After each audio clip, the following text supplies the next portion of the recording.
Hello everyone and welcome back to another video from Wake&Tech. In this video, I'm going to show you how to change the language on the Bluesky application. So let's get started right away. First of all, open up the Bluesky app on your device. And if you haven't already logged into your account, you will be asked to log in with your username or your email address and your password. After logging in, you will end up within the home page.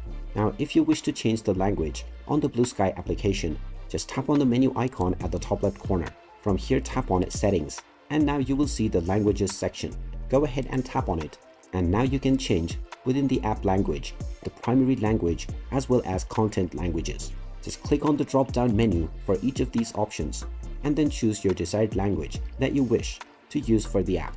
After choosing your desired language, you can also choose your primary language that you prefer to use while translating contents. After choosing both your languages, you can go back to your application and it will be applied to the app right away. And you can come back to this menu as many times as you want in order to change your language.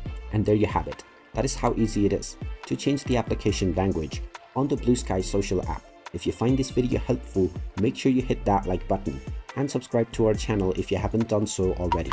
Also ring that notification bell to never miss another update from us. Thank you for watching, and I will see you again in the next video.